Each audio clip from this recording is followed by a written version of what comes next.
Olá, hoje vamos falar um pouco sobre grandezas escalares e grandezas vetoriais. São assuntos muito comuns de aparecer nas provas de física e a gente precisa ter muito cuidado com eles. Quando eu falo de uma grandeza escalar, eu estou falando de uma grandeza que tem apenas um número, apenas um módulo, tá? Claro, carregando a sua unidade. Mas quando eu falo de grandezas vetoriais, eu estou falando de grandezas que carregam módulo, carregam direção e carregam sentido. São essas três características que são importantes para mim. Quando eu estou falando de uma grandeza escalar, eu posso te dar um exemplo, o tempo, posso te dar um exemplo, a temperatura, posso te dar um exemplo, a energia. São grandezas que eu não preciso perguntar, eu não preciso saber qual é a direção. Eu não falo 25 graus para a direita, então eu não preciso ter essa preocupação. Porém, do outro lado, as grandezas vetoriais, eu tenho essa preocupação. Eu falo 2 metros por segundo para a velocidade e eu preciso saber se é para a direita, se é para a esquerda, se é para baixo. Eu falo isso para força. Força é um assunto bem comum da gente trabalhar no vestibular. Eu tenho lá a minha preocupação com as forças e como elas atuam sobre os corpos. Vou te dar um exemplo. Eu estou falando de uma grandeza que é vetorial e no meu exemplo eu tenho um corpo sujeito a duas forças. Uma força de 3 newtons para a direita e uma força de 4 newtons para baixo.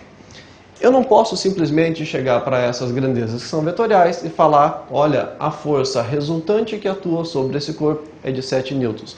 Eu estaria omitindo a informação para baixo e para a direita.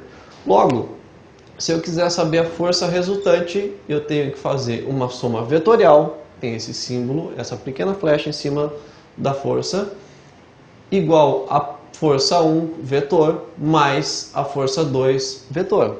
Então eu estou falando para você que dessa soma vetorial eu preciso olhar para cá e ver a direção e o sentido.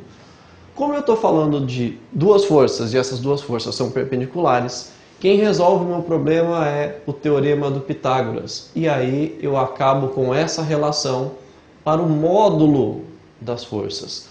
Quando eu escrevi essa relação que vem do Pitágoras, eu estou falando que eu já considerei a direção e o sentido.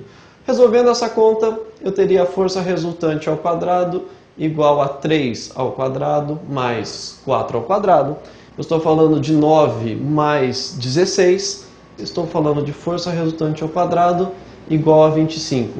Ou seja, estou falando que a força resultante que atua sobre esse corpo é uma força de 5 newtons. A força que eu poderia substituir essas duas aqui e teria o mesmo efeito.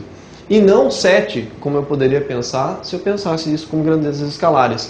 A força resultante, ela teria essa cara aqui, ó. A força resultante seria essa força aqui de 5 newtons. Essas duas forças, ou essa única força, tem o mesmo efeito dinâmico sobre esse corpo. Obrigado.